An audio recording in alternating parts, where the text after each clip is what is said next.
Good morning students, myself Simran Chauhan. I welcome you in Sunrise Education Academy Sundari. तो पिछले class में अपन ने chapter 18 जो था प्रोबेबिलिटी वो अपना कंप्लीट हो गया था. ओके, तो आज अपन चैप्टर 17 स्टार्ट करते हैं जो कि है केंद्रीय प्रवृत्ति के माप, मेजर्स ऑफ सेंट्रल टेंडेंसी. तो इस नाम से आपको कोई ज़्यादा इम्पोर्टेंस नहीं है, आपको बस टॉपिक से इम्पोर्टेंट मतलब रखना है. तो टॉपिक क्या है? Arithmetic mean. ये वही है जो अपन ने 9th क्लास में 8th क्लास में हम छोटी क्लासों में एवरेज जो पढ़ते थे ना, एवरेज की sum of numbers divided by total number of terms. ठीक है, सम ऑफ नंबर्स या फिर टोटल नंबर्स. ठीक है, राशियों का योग बटा राशियों की संख्या, वही वाली चीज़ है आपके 17.1 में. ठीक है, तो अपन एक्सरसाइज पढ़ेंगे 17.1. इसका मैं आपको बेसिक कराऊंगा आज. ठीक है, तो देखो, आपको अगर बोल दे अर्थमेटिक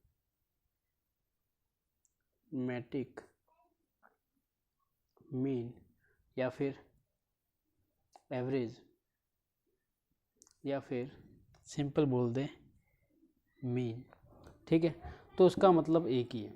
इसको अपन डिनोट करते हैं एक्स बार से. ठीक है, एक्स बार से. हिंदी में क्या बोल सकते हैं? या तो आपको बोल दे कि समांतर मध्य. ठीक है, या आपको बोल दे औसत, या फिर आपको बोल दे सिर्फ मध्य. ठीक है, डिनोट अपन एक्स बार से करते हैं. ओके, तो फॉर्मूला क्या हो जाएगा कि sum of terms divided by total terms. Hindi medium के लिए राशियों का योग बटा राशियों की संख्या x bar equal to. Okay, तो कुछ नहीं है, सिंपल. आपको इस तरह से कुछ एग्जाम्पल, कुछ टर्म्स या फिर कुछ नंबर्स कुछ भी दे रखा होगा, आपको बोलेगा इसका एवरेज या फिर अर्थमेटिक मीन या फिर मीन निकालो. जैसे फॉर एग्जांपल आपको दे दिया 5, 3, 4, 2, 6 और 8 और बोल देगा कि फाइंड अर्थमेटिक मीन, या फिर बोल देगा कि हिंदी में समांतर मध्य ज्ञात करो, या फिर औसत भी बोल सकता है या फिर मध्य भी बोल सकता है. तीनों चीज़ एक ही.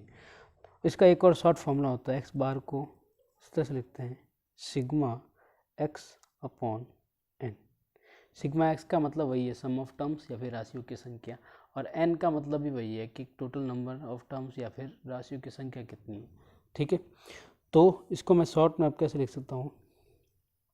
तो जब भी आप निकालोगे तो पहले क्वेश्चन वापस लिख लो. क्या क्या है? 5, 3, 4, 2, 6 और 8. इसका हमको क्या निकालना है? अर्थमेटिक मीन, जिसको सिंपल एक्स बार से डिनोट करता हूँ. फॉर्मूला क्या होता है? Sigma X upon N. ठीक है, तो इसमें क्या करोगे? आप इनको ऐड करोगे. जो भी नंबर लिखे हैं उनको आपको क्या करना है? ऐड करना है. तो राशियों का योग या सम ऑफ टर्म्स तभी तो होगी ना. तो 5 + 3 + 4 + 2 + 6 + 8 divided by number of terms या फिर राशियों की संख्या कितनी है? 1, 2, 3, 4, 5 और 6. तो 6 से आप क्या कर दोगे? डिवाइड. तो ये आपका क्या निकल के आएगा? एक्स बार, जिसको मैं क्या बोलता हूँ? समांतर मध्य या फिर औसत, अर्थमेटिक मीन, एवरेज या फिर मीन. तो 5 और 3 होते हैं 8, 8 और 4 12, 12 और 2 16, 16 और 6 होते हैं 22, 22 और 8 होते हैं 30 डिवाइडेड बाई 6. जब आप और डिवाइड करोगे कितना आ जाएगा? 5. तो एक्स बार कितना आ गया? 5. एक्स बार बोलो या फिर समांतर माध्य बोलो या फिर अर्थमेटिक मीन बोलो, एक ही बात. ये कितनी आ गई आपके आंसर? 5. ठीक है, अब कभी कभी क्या करेगा, आपको ये क्वेश्चन इस तरह से ना देके लैंग्वेज की फॉर्मेट में देगा. जैसे बोल देगा कि एक कोई स्टूडेंट है जिसके हिंदी में मार्क्स जो है उनको बोल देगा कि इसके मार्क्स इतने इतने आए हैं, तो उसके मार्क्स का आपको क्या निकालना है? एवरेज निकालो या फिर अर्थमेटिक मीन निकालो. ठीक है, हिंदी में प्राप्तांक जो है वो आपको दे देगा इस तरह से कि 2, 3, 4, 5, 6, 8, 10 इस तरह से आए हैं. आपको बोलेगा कि इसके अर्थमेटिक मीन निकालो. तो वो कैसे निकालते हैं वो आप निकाल सकते हो. ओके, चलो तो क्वेश्चन पे आते हैं सीधा। जैसे क्वेश्चन नंबर फर्स्ट देखो, क्वेश्चन नंबर फर्स्ट क्या लिखा हुआ है कि यदि एक कक्षा के गणित विषय में 10 छात्रों के प्राप्तांक 52, 75, 40, 70, 43, 40, 65, 35, 48, 52 हो तो समांतर माध्य ज्ञात करो।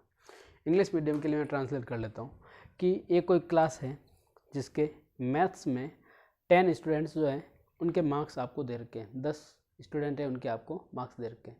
पहले के आए हैं 52, दूसरे के आए हैं 75, तीसरे के 40, चौथे के 70, फिर 43, 40, 65, 35, 48, 52 इस तरह से उसके मार्क्स आए हैं। तो उसको बोला है कि आपको क्या बोला है कि समांतर माध्य या फिर अर्थमेटिक मीन फाइंड आउट करो। तो बहुत ईजी है, क्या करोगे इसमें आप, क्वेश्चन नंबर 1, ठीक है, क्या क्या नंबर दे रखे हैं, क्या क्या टर्म्स दे रखी है वो आप सीधा डायरेक्ट लिख लो, ठीक है। क्या तो क्या लिख लोगे आप कि 52, 75, 40, 70, 43, उसके बाद 40, 65 और 35 और 48 और 52, ये वाले अपन को नंबर दे रखे हैं, ठीक है। अब इनका क्या निकालना है, मीन निकालना है। तो बहुत इजी, क्या करेंगे, सिंपल सॉल्यूशन के लिए x बार इक्वल्स टू क्या होता है कि भाई सिग्मा x अपॉन n। तो सिग्मा x अपॉन n जब करेंगे तो कितना हो जाएगा, इन सब का सम करो तो 52 plus 75 plus 40 plus 70 plus 43 plus 40 plus 65 plus 35 plus 48 plus 52, इन सभी का सम करना है और डिवाइड किससे करना है आपको, कितने नंबर टोटल गिनो, 1 2 3 4 5 6 7 8 9 10। वैसे क्वेश्चन में बोल दिया था कि 10 स्टूडेंट्स के मैथ्स के मार्क्स है, तो डिवाइड किससे करोगे, 10 से। तो आप सॉल्व कर सकते हो, इसका सम आपको कितना मिल जाएगा, ये आप ऐड करो। तो ये जब आप ऐड करोगे तो इनका सम आ जाएगा 520, डिवाइड किससे करना है, 10 से। तो 0 से 0 कट जाएगा, तो यहाँ से मेरे को x बार कितना मिल जाएगा, 52। x बार बोलूँ या फिर समांतर माध्य बोलूँ या फिर अर्थमेटिक मीन बोलूँ, एक ही बात है, कितना आंसर आ जाएगा, 52। ओके, अब नेक्स्ट क्वेश्चन देखो। नेक्स्ट क्वेश्चन सिंपल लिखा हुआ है कि एक विद्यालय के सहायक कर्मचारियों का मासिक वेतन रुपयों में दे रखा है। 1720 से पहले का, दूसरे का 1750, तीसरे का 1760 और चौथे का है 1710। तो बोला है समांतर माध्य ज्ञात करो।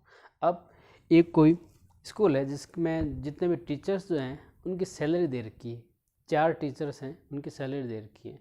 पहले की है 1720, दूसरे की है 1750, तीसरे की है 1760 और चौथे की है 1710। मैंने बोला था ना आपको कि क्वेश्चन जो है वो आपको लैंग्वेज के फॉर्म में दे सकता है और डायरेक्ट आपको सीधा टर्म्स भी दे सकता है कि अर्थमेटिक मीन निकालो। तो इसने लैंग्वेज के फॉर्म में दे दिया ताकि आपको कंफ्यूज कर दे, ठीक है।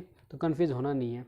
तो क्या बोला है, इसका समांतर माध्य या फिर अर्थमेटिक मीन निकालो। तो मेरे पास टर्म्स कितनी है, ये रही 1 2 3 4, तो टोटल नंबर ऑफ टर्म्स तो आ गई मेरे पास n आ गया। सिग्मा x आप इसको ऐड करके निकाल सकते हो। तो ये क्वेश्चन आपको होमवर्क में खुद करना है, ठीक है। जब मैं आपको वीडियो एंड होगा तब आपको मैं होमवर्क के लिए बता दूंगा, ठीक है। तो क्वेश्चन नंबर 3 देखो। क्वेश्चन नंबर 3 देखने में आपको हार्ड लग रहा है लेकिन है बहुत ईजी, ठीक है। बोला कि यदि 3 4 8 5 और यहाँ पे लिखा हुआ है x, ठीक है, x 3 2 1, इन सभी का समांतर माध्य, इन सभी का आपको अर्थमेटिक मीन दे रखा है, कितना है, 4।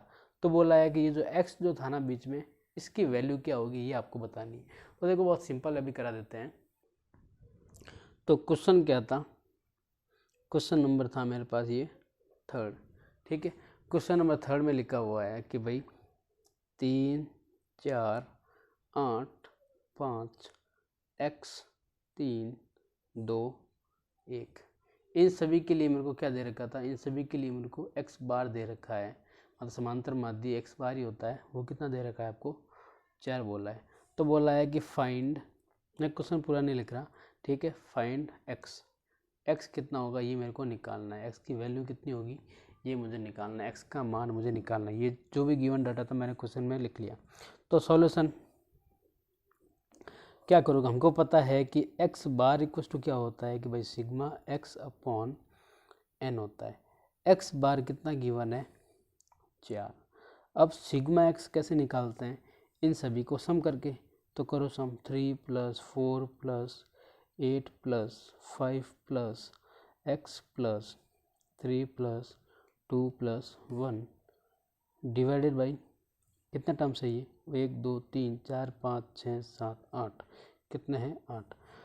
तो यहाँ पे कुछ नहीं है तो अपॉन 1, तो 4/1 इक्वल्स टू 4 और 3 होते हैं 7 और 8 होते हैं 15 और 5 20, 20 और 3 23 और 2 25 और 1 26, तो ये 26। अब x को क्या करोगे, x तो अब जुड़ेगा नहीं, तो 26 का 26। अब जुड़ेगा नहीं तो इसको ऐसा नहीं कि आप पास में लिख दो 26x या फिर इसको लिखो ही ना, लिखना पड़ेगा। अब जुड़ेगा नहीं तो प्लस करके x तो आपको लिखना ही है, ठीक है, क्योंकि ये जुड़ नहीं सकता। और डिवाइडेड में 8 है तो ये 8। अब क्या करेंगे, क्रॉस मल्टीप्लिकेशन या फिर वज्र गुणा। तो 1 को जब मैं इससे करूँगा सिंपली वापस ये आ जाएगा 26 + x एज इट इज आ जाएगा। 8 को 4 से करूँगा तो 8 चौक 32। अब x का मान निकालना तो x को अकेला करना पड़ेगा, तो 26 को कहाँ भेजेंगे उधर, कैसे, पक्षांतरण या फिर ट्रांसपोंडिंग करके। तो 26 चला जाएगा उधर, तो x इक्वल टू क्या हो जाएगा 32। 26 यहाँ पे प्लस का है, इधर जब आएगा तो माइनस का, कितना हो जाएगा 26। तो x इक्वल टू कितना हो जाएगा 32 - 26 कितना होता है 6 बच जाता है। तो x इक्वल टू कितना आ गया मेरे पास 6, ये निकालना था। तो ये होगी आपकी आंसर। ओके, अब एक क्वेश्चन और देख लो, क्वेश्चन नंबर 4, 5 और 6 ये आपको खुद को करना है, ठीक है, ये आपका होमवर्क है। क्वेश्चन नंबर 2, 4, 5 और 6 ये आपको करना है। क्वेश्चन नंबर 7 देख लो, क्योंकि इजी सेम ही है, आपको सारे टर्म्स दे रखे हैं, बस ऐड करके डिवाइड करना है। क्वेश्चन नंबर 5, इसमें आपको कन्फ्यूजन हो सकता है, तो आपको कन्फ्यूज नहीं होना है। आपको ये वाले सिर्फ रोल नंबर दे रखे हैं, ठीक है, क्या दे रखे हैं रोल नंबर। आपको इसके मार्क्स का मीन या फिर अरिथमेटिक मीन या फिर समांतर माध्य निकालना। क्या पूछा है, विद्यार्थियों के द्वारा अंग्रेजी में प्राप्त निम्न अंकों से, ये अंक है, ये नंबर, ये प्राप्तांक है, ये मार्क्स है, तो मार्क्स का अरिथमेटिक मीन निकालना। तो इसको भूल जाना, ये आपको नहीं देखना है, ये आपको सिर्फ कंफ्यूज करने के लिए दिया हुआ है, ठीक है। तो इनका सम करोगे और ये कितने 10 है तो 10 से डिवाइड कर देना, ठीक है। 6 क्वेश्चन में तो टर्म्स दे रखी है, नंबर ऑफ बुक्स दे रखी है ना, इनका सम करके डिवाइड कर देना आप, जितने भी बुक्स हो रही है 10 है, ठीक है। सातवां क्वेश्चन क्या बोल रहा है कि एक कक्षा के वर्ग ए के 25 छात्रों का औसत भार 51 किलोग्राम है। मतलब क्या बोल रहा है इंग्लिश मीडियम के लिए कि एक क्लास है जिसमें 25 स्टूडेंट्स हैं, उनका एवरेज वेट आपको दे रखा है 51 kg, ठीक है। और बोला है जबकि वर्ग बी के 35 छात्रों का औसत भार 54 किलोग्राम है। अब बोल रहा है कि दूसरी क्लास है जिसका नाम है बी, उसके 35 स्टूडेंट हैं, 35 स्टूडेंट है, उनके एवरेज वेट दे रखा है 54। अब बोला है कि टोटल 60 स्टूडेंट का मुझे चाहिए एवरेज वेट, ठीक है। तो 25 का इसने दे दिया अलग से कि 51 है, और 35 का इसने अलग से दे दिया कि 54 है। तो ऐसा नहीं 60 का पूछ लिया तो आप 51 और 54 का करने लग जाओ, ऐड करने लग जाओ, नहीं, इस तरह से नहीं करना है, ठीक है। 25 का दे रखा तो इससे एक अलग इक्वेशन बनेगी, 35 का दे रखा है तो इससे एक अलग इक्वेशन बनेगी, उसके बाद आपको कुछ ऐड करना पड़ेगा। तो ध्यान देना कैसे करेंगे। तो क्वेश्चन नंबर ये है अपना 7 सॉल्व कर रहा हूँ मैं, ठीक है। तो क्लास ए थी जिसके 25 स्टूडेंट का एवरेज वेट दे रखा था 51 kg, ठीक है। तो यहाँ पर लिख लेते हैं कि फॉर क्लास ए, ठीक है, मतलब कक्षा या फिर वर्ग ए के लिए क्या क्या गिवन डाटा है वो दे लो। एवरेज वेट दे रखा था ना, एक्स बार आपको दे रखा था, एवरेज वेट दे रखा था, एक्स बार दे रखा था, कितनों का था 25 जनों का था, कितनों का था 25 स्टूडेंट का। तो टोटल नंबर ऑफ 25 नीचे रखेंगे। अब 25 स्टूडेंट थे कौन कौन से ये मुझे पता नहीं था, तो मैं मान लूँगा कि भाई x1 x2 x3 इस तरह से लगे 25 स्टूडेंट होंगे, उनका सबका अलग अलग होगा। अब एक्स बार तुमको दे रखा है, कितना दे रखा था 51, तो ये मेरे को सम मेरे को पता नहीं था, तो मैंने मान लिया x1 x2 x3, ठीक है, x4 और डॉट डॉट डॉट करके इस तरह से 25 स्टूडेंट हैं, उनका सम वो मुझे पता नहीं तो मैंने ऐसे ही लिख दिया। 25 तो 25 एज इट इज, यहाँ पे कुछ नहीं है तो अपॉन में 1। अब क्रॉस मल्टीप्लाई करोगे तो क्या निकल जाएगा, x1 plus x2 plus x3, इस तरह से कहाँ तक 25 तक के स्टूडेंट का सम किसके इक्वल होगा, 25 इंटू 51 के। ठीक है, x2 plus x3 plus x4 dot dot dot x से 25 कितना आ जाएगा, यहाँ पे सम जब करोगे तो 25 से कम 25 तो 25 और 2 कितना होते हैं 127, 1275 आ जाएगा इसका। तो ये नाम दे देना इक्वेशन नंबर 2। ठीक है, मतलब क्लास ए के 25 स्टूडेंट का एवरेज वेट दे रखा था 51, और ये ऊपर वाला जो है ये मेरे को पता नहीं था, 25 स्टूडेंट थे ये मेरे को पता है, कितना कितना वेट है ये मेरे को पता नहीं। तो मैंने मान लिया पहले का x1 होगा, दूसरे का x2, तीसरे का x3, इस तरह से 25 तक मैंने कर लिया। तो सम ये मेरे को पता नहीं, तो सम कैसे निकाल दिया मैंने, वज्र गुणा करके। ठीक है, सिमिलरली फॉर क्लास बी, अब क्लास इसका नाम दे दिया चलो मैंने x1, क्योंकि पहला औसत दे रखा था ना। अब उसके लिए है x2 नाम दे दिया, उसके लिए भी अब कितने बच्चे हैं, इसमें है 35, और 35 के लिए कितना दे रखा है 54 दे रखा है। ठीक है, 35 स्टूडेंट का आपको निकालना है, 35 स्टूडेंट का आपको एवरेज वेट ये वाली चीज़ आपको दे रखी है, बस ये वाली चीज़ दिया नहीं। तो x1 मान लिया, x2 मान लिया, x3 मान लिया, डॉट डॉट डॉट x35 तक स्टूडेंट पढ़े होंगे, उनका वेट मान लो अलग अलग सबका यही है, सबका समेसन कितना है ये मेरे को पता नहीं। ठीक है, x2 बार मेरे को दे रखा, मतलब बी 35 छात्रों का एवरेज मेरे को दे रखा है, जो कि कितना है 54।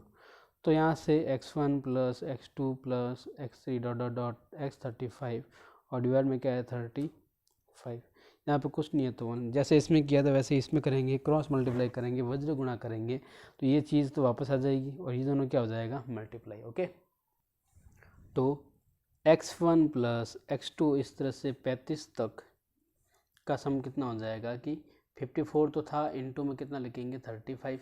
ठीक है, वो कैसा है वज्र गुणन करके आया। ठीक है, तो x1 plus x2 plus x3 dot dot dot x35 equal to कितना हो जाएगा, इसका मल्टीप्लाई जब करोगे तो ये आपके पास आएगा 1890। ठीक है, अब क्वेश्चन में पूछा गया है कि 60 स्टूडेंट्स का एवरेज वेट निकालो, तो मेरे को अब फाइंड क्या करना है 60 स्टूडेंट के लिए। तो क्या बोलेंगे कि लिखेंगे कि भाई एवरेज ऑफ 60 स्टूडेंट्स, 25 का अलग से दे रखा था, 35 का अलग से दे रखा था। तो अब ये जो 60 स्टूडेंट के लिए जब निकालूंगा तो सम भी मुझे कितना का करना पड़ेगा 60 तक का करना पड़ेगा। तो क्या हो जाएगा x1 से लेके x25 और प्लस x1 से लेके x35, इनका सम मुझे पता है, इसका सम मुझे पता है, तो मैं क्या लिखूँगा, इसका सम कितना आ गया था, इसका सम मेरे पास मिल गया था x1 से 25 तक का सम कितना था 1275, प्लस x1 से लेके x35 तक का सम कितना निकला 1890। टोटल कितना हो जाएगा 25 और 35 60 और नीचे 60 मैंने लिख लिया। ठीक है, तब करो इसको ऐड, तो 5 का तो 5,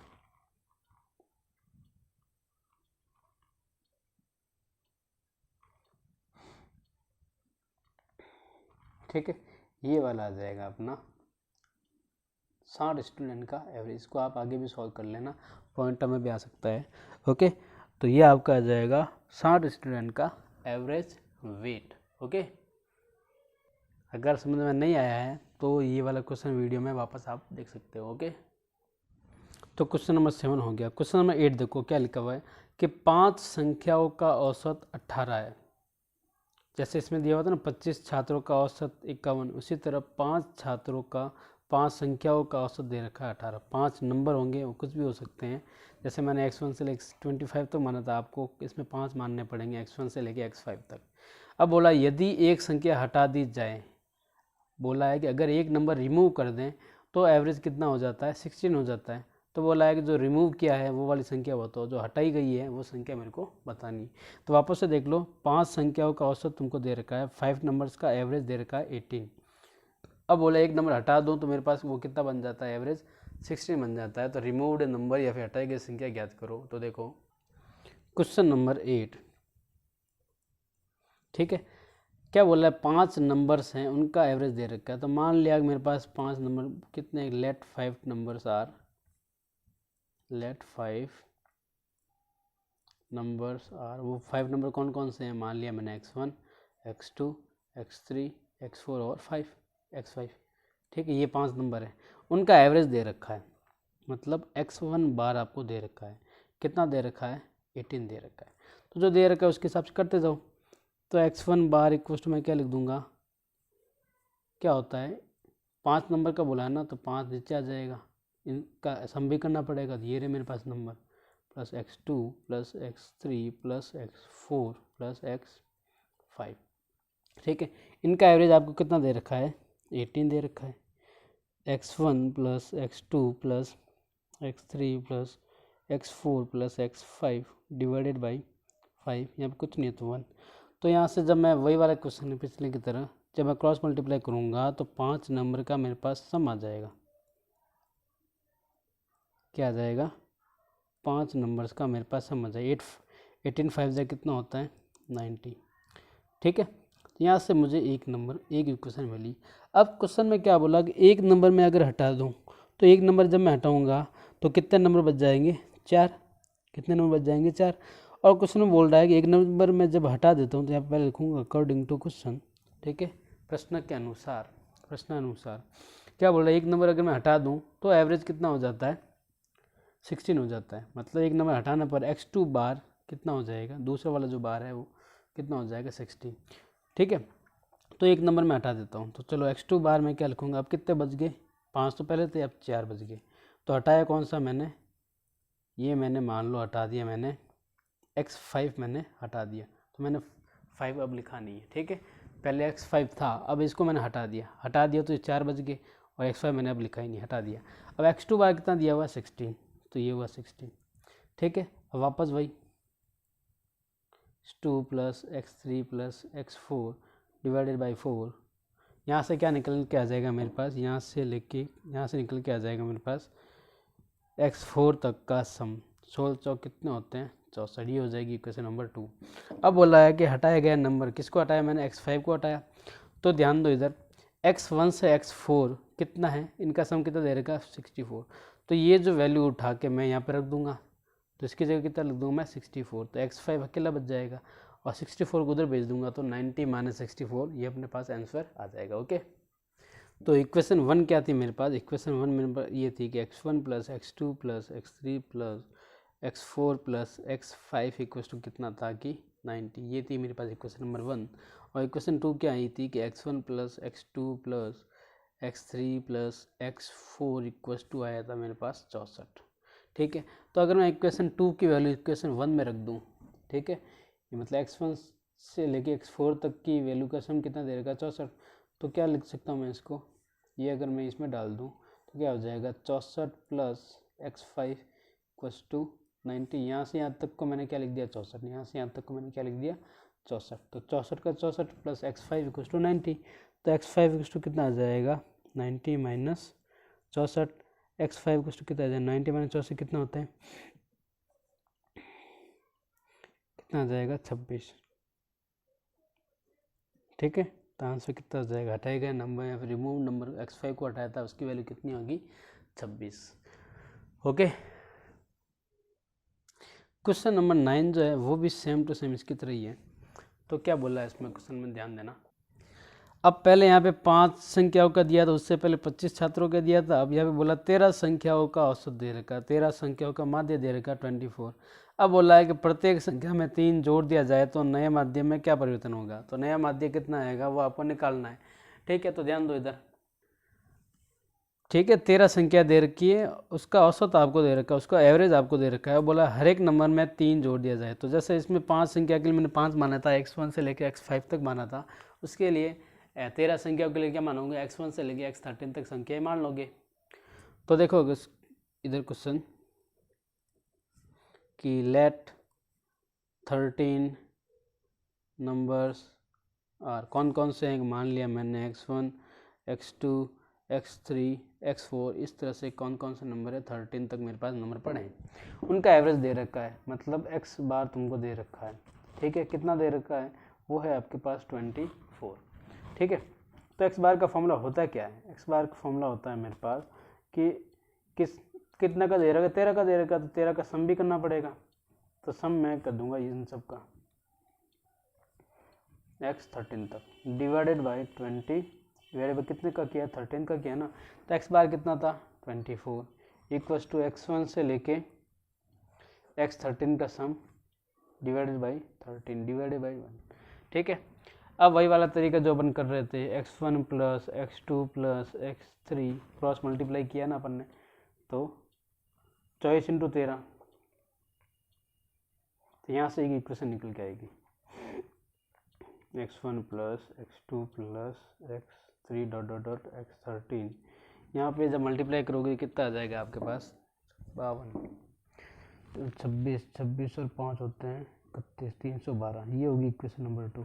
अब क्या बोला था क्वेश्चन में, अकॉर्डिंग टू क्वेश्चन, प्रश्न अनुसार क्या बोला क्वेश्चन में कि हर एक में 3 जोड़ दिया जाए, x1 में भी 3 जोड़ रहा हूँ, x2 में भी 3 जोड़ रहा हूँ, x3 में भी 3 जोड़ रहा हूँ, सब में 3 जोड़ रहा हूँ, और टोटल नंबर कितने हैं, तो 13 है, तो 13 नंबर में मैं 3 जोड़ता जाऊँगा, हर एक में कितने जोड़ दिए मैंने 3, तो टोटल कितने जोड़े 13 जोड़ दिए।